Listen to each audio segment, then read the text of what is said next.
নমস্কাৰ।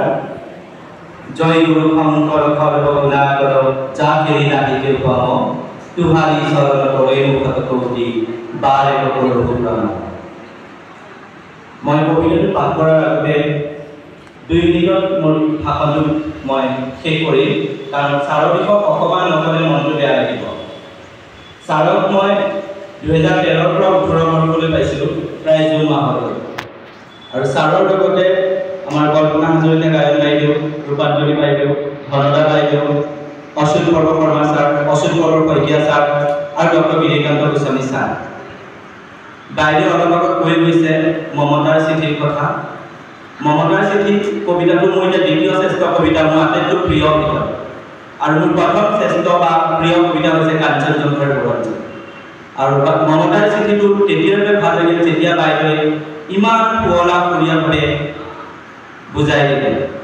আৰু নাটক বুলি ক'লে মোৰ এতিয়াও মনলৈ আহে ৰূপাঞ্জলী বাইদেউৰ কথা।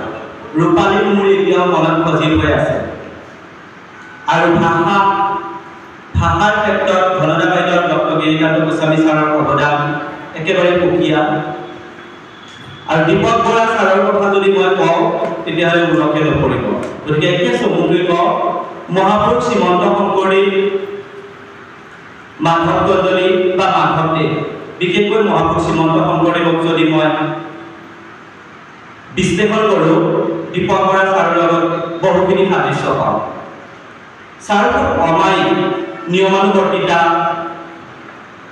আৰু খুব কম কথা কয়, কিন্তু মোক অধৰত এটা মিচিকীয়া হাঁহি বুলনি দি থাকে। মই আশা কৰিম ছাৰ সদায় এই সেউজীয়া পৃথিৱীখনত সেউজীয়া হৈ থাকক আৰু অধৰত এই মিচিকীয়া সেউজীয়া হাঁহিটো বুলনি দি থাকক। বিশেষ এই লোক বহুখিনি বক্তা আছে, গতিকে মোৰ অতি প্ৰিয় সেই কবিতাটো মই পাঠ কৰিব বিচাৰিছোঁ।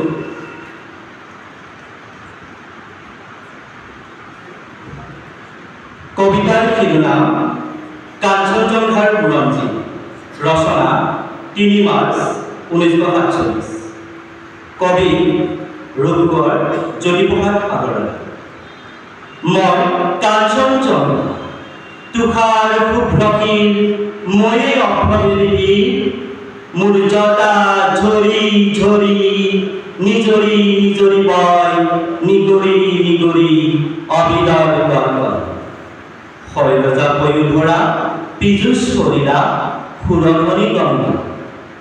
প্ৰথমৰ প্ৰভাতৰ অৰুণৰ জ্যোতি অনিন্ন জ্যোতি মোৰ আৰু নৃত্য কৰি বিয়পাই বিশ্বৰ ৰঞ্জন জ্যোতি।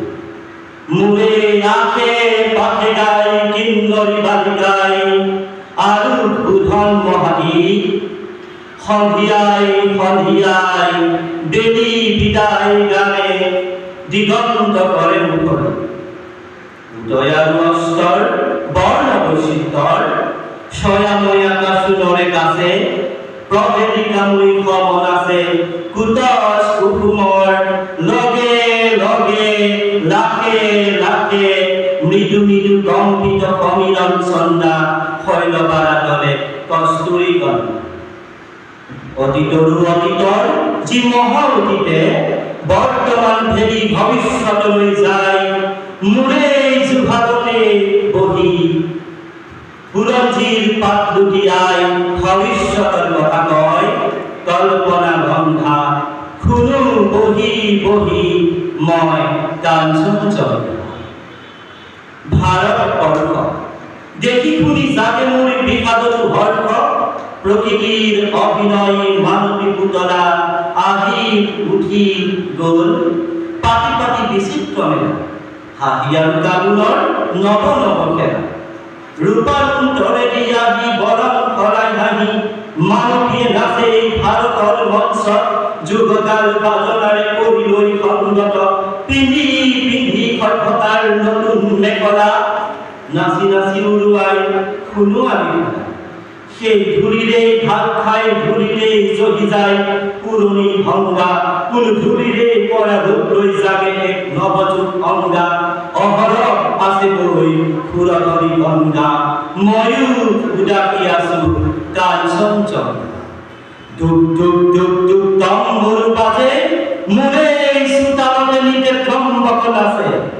নাচে উচ্চতান নাচে মহাতান অভিনব তাণ্ডব বিভব বিভঙ্গ উলঙ্গ বিভঙ্গ মুদ্রা চলি উঠে সৃষ্টির ইঙ্গিত দম্বল বাজি উঠে প্রলয়ের অঙ্গিত নয়নর বৃষ্টি আরূপ বৃষ্টি সেই যুগী প্রপাত গতি উঠে যুগে যুগে অভিনব সৃষ্টি দুক দুক দুক দুক দম্বল বাজে সৃষ্টি সৃষ্টি বলি মহাকালে নাচে সৃষ্টিয়ে আদি সৃষ্টিয়ে অনাদি সৃষ্টির চক্র মন্থিত করি ঘুরে প্রলয়ের চক্র সৃষ্টি হে সৃষ্টি স্বরে বহুরাত্রি প্রলয়ের সৃষ্টি যুগে যুগে মাতৃ বিশেষ দীঘল নকৰো আৰু আছে শেষত কম কোনে কাক বিদায় জনাব পাৰে বুকুত শোভিত হয় চাল সঠিক ঠিকনা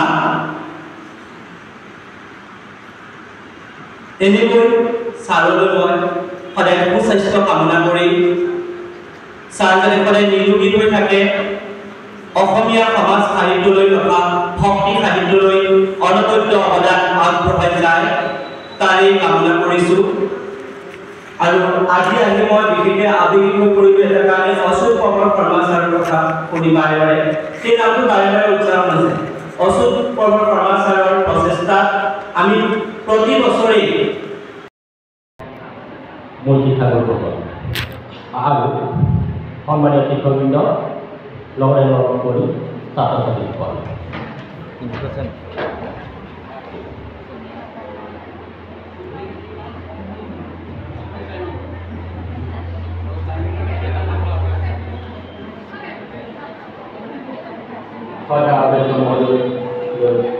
সম্ভাৱনা জনাই মোৰ চমুকক তৈয়াৰ ৰাখিব লাগিব